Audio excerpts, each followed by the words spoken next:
Hello. Today is another edition of Catholic Messenger Conversations.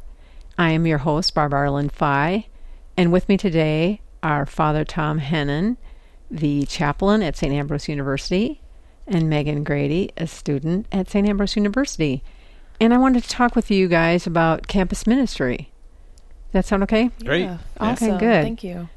First of all, I wanted to ask you, can you describe some of the ways you encourage students to participate in campus ministry, Father? Yeah, a lot of people will come here and will ask, well, is there a youth group here? And I always say it's like a youth group on steroids because we have so many different things that you can take part in.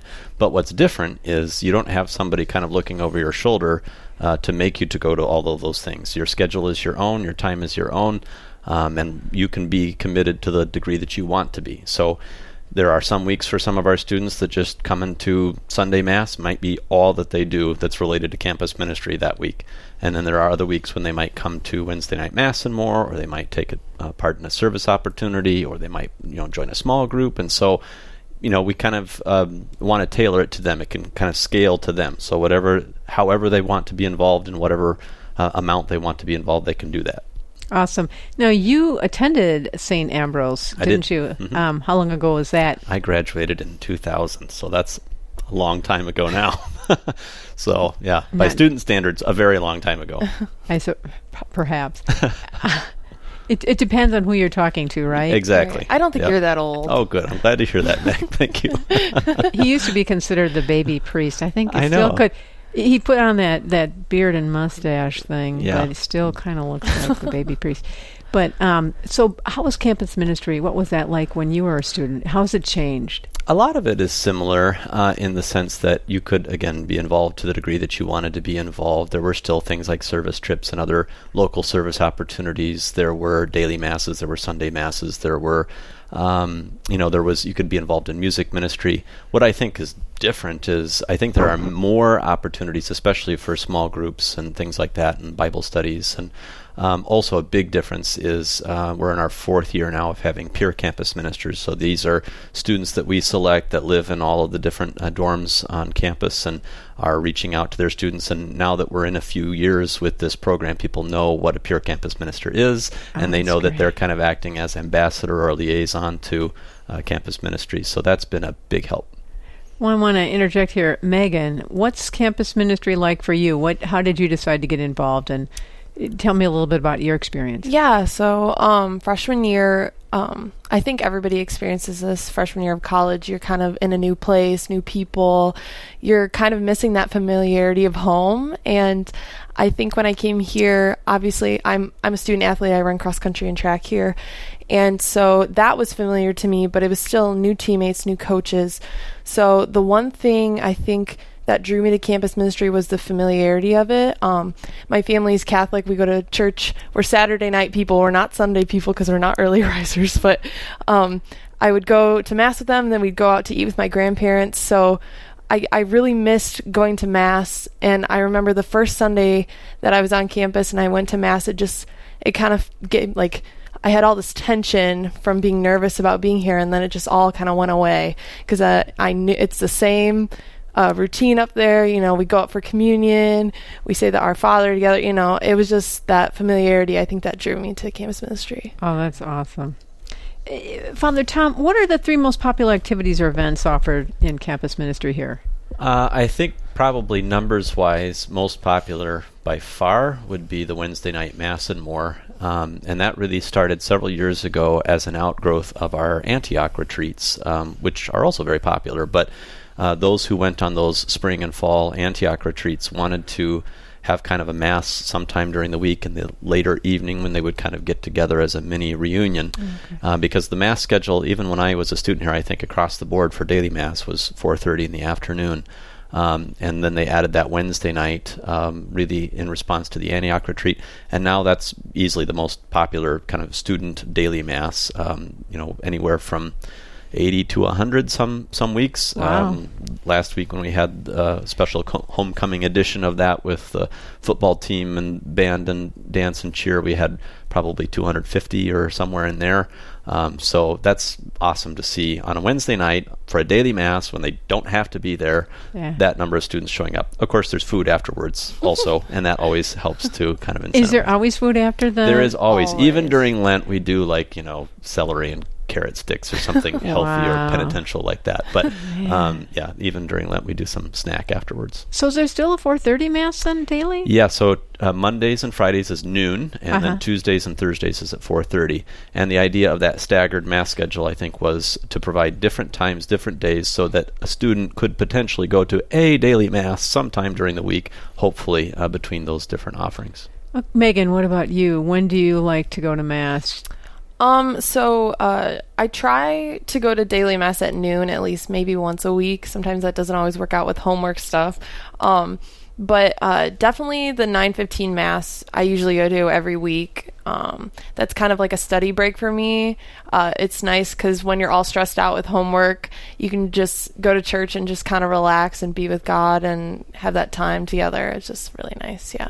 I'm always amazed at the students because that is, like you say, a study break for you. And yet at the end of that, I am totally exhausted and I want nothing more to just go home, go to bed. But then that's like a road, just a little speed bump for you. And then back to study. Yeah, back to studying. So you go studying after Mass then? Sometimes like Father Thom, I like to go to bed after Mass, but I try and get some more stuff done before. Oh, that's great. And Thom, or Father Thom, what are the biggest issues or concerns on students' minds when they come to talk to you? That's a good question. I think a lot of the normal kind of transition into college things, that's part of it, this kind of adulting process, and you're having to commit to a major, it seems like earlier and earlier. You're having to commit to a university or a college you're going to go to, it seems like earlier. So there's all that kind of pressure that they're experiencing from their academic programs, from maybe their own families, from and all of that. And so a lot of it is, time management stuff or just stress management stuff. I think that's probably the big thing, and there are variations on that theme, certainly student to student, but I think that's a big issue. Well, that's interesting because they wouldn't necessarily need to go to a priest for that. No, but I think kind of like what Megan was talking about, that familiarity. There are ways that you can deal with those things without, having to enter, for example, into a formal counseling kind of relationship or something like that. Just having good friends, having a solid group of people around you that are going to support you and care for you and be able to listen to you. And campus ministry provides that, provides those opportunities for those friendships, sometimes lifelong friendships, to form. So that's a big part of it. I mean, I think on a faith level, I'm sure there are, questions about, what do we believe? Why do we believe this? Why do we do this? Those kind of things that come up, and college is a good time to kind of explore those questions a little bit more deeply. I think in someone's high school life or before, we just do this because that's what we've always done, or why do we do this? I don't know why we do this, but here let's tackle it. I mean, in particular I like to go where the controversy is, or where the question is, and just let's just deal with this and talk about it. Explain that a little bit more. So how do you go there? I mean, does it come up in a homily, or does it come up in retreats or some of the activities you offer, or how does that happen? Yeah, I think often it'll come up, for example, in a reading for a daily Mass or Sunday Mass. Some kind of why did Jesus say that? That is so weird. That's so not Jesus, And then so that's where I like to kind of zero in and say, let's unpack this a little bit and see what is really meant by this, Or it could just be, just coming from the students. Hopefully they feel comfortable enough that they can ask me questions, and I'm good with that. So we've talked about doing maybe a Stump the Priest event or something like that. Oh, that's great. But, yeah. Megan, do you go to Father Thom with life issue questions? Yeah, I think there's this stigma, at least for me growing up, to when you see the priest up there, you're told he's embodying the Trinity when he's up celebrating Mass, and it's funny because getting to know Father Thom, he's just a big nerd, He's so really he's just one of us. Yep. I find that helpful. It's very easy to talk to him. We joke around all the time. He makes fun of me because I celebrate Christmas way earlier than he wants to. I'm surprised you haven't wished me Merry Christmas yet. I was going to draw a tree on your office door, but I didn't. I definitely, he's a good person to talk to, and I mean, growing up Catholic, that doesn't make me an expert on my faith. So I've definitely asked him a couple questions about just different faith stuff. So what other activities do you participate in in campus ministry? Yeah, I'm an EM, and then I'm also a lector. Okay. And then I was a participant on the Antioch retreat, and then I was also helped lead it I believe that was last spring or fall, I can't remember. Okay. But yeah. So, and do you take advantage of some other retreats or experiences that the campus ministry offers?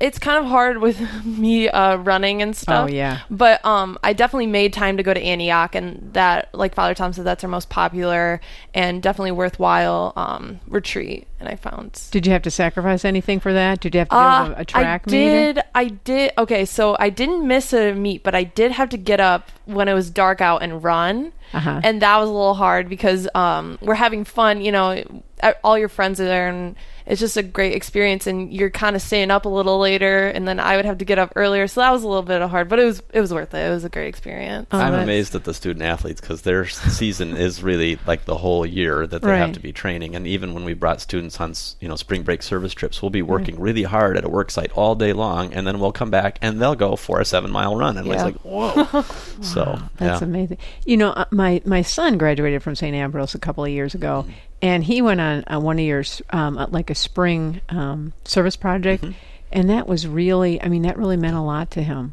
Yeah. I think he also went on one of those Antioch retreats, maybe his first year here, but that really seems to have an impression on people. Is it the combination of service and the retreat experience, or what? I think with the service trips, it's just a lot of fun. First of all, you're going somewhere different. Just going away somewhere different is nice. We've gone to Mississippi, or I brought a group last year to North Carolina.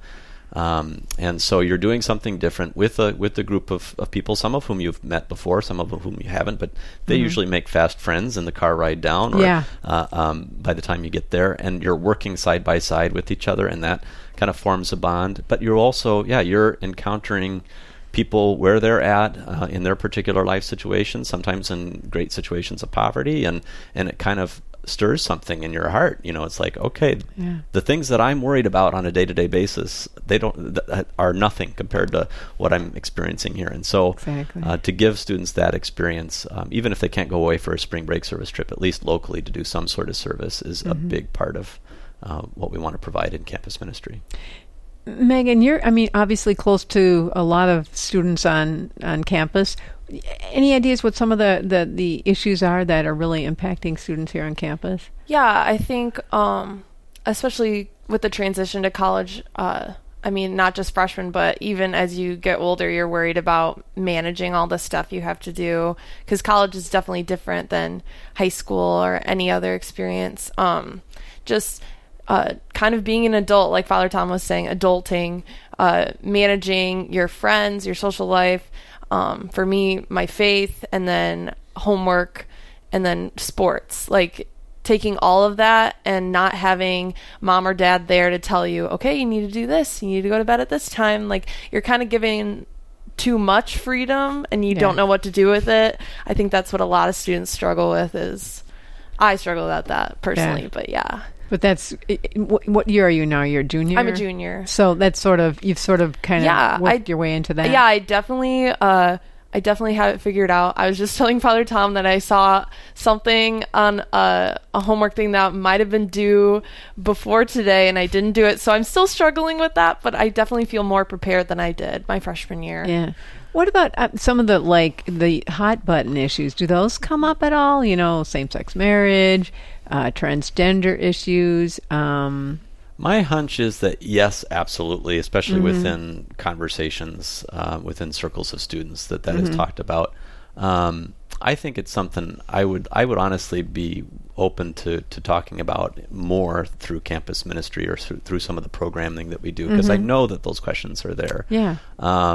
And I'll admit, I'm sometimes, while I do like to go where the controversy is, there's also a part of me that's like, nope, not going to touch that with a 10-foot pole, so I'll just avoid that, or I'll just, give a nice homily about how we should love each other, and let's just leave it at that, And so, I think But again, this is the time to be asking those questions and explore those things and dig deeply instead of just kind of taking one of a couple of standard answers that the culture gives us or that some friend tells us based on whatever they're drinking in from social media, for example. So I think we need to go there more. How would you do that? Would you maybe a weekly or a monthly kind of topic? Well, actually, one of the things we talked about is starting like maybe a regular podcast where I would do something here. That's an amazing idea. Wow. That could be a possibility.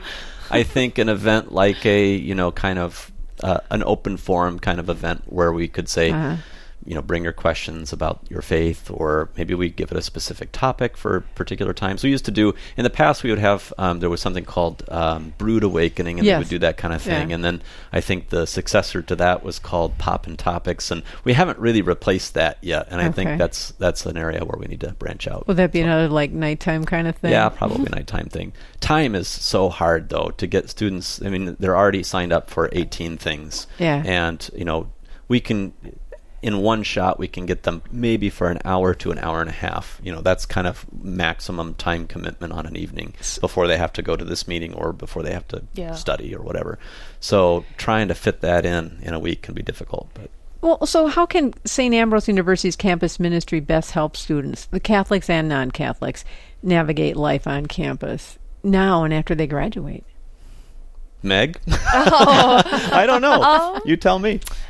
I don't know.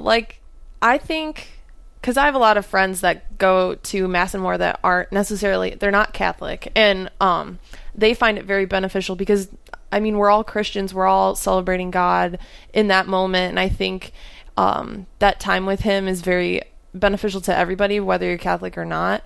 So I think taking from that experience and as we graduate, going out into the world and maintaining that relationship with Him, strengthening it here, and then just maintaining it and maybe making it a little stronger once we graduate. Because I don't know about you, but I'm pretty stressed about, well, I guess none of you are graduating, but I'm pretty stressed about life after graduation, and I know that's when I'm going to need Him the most.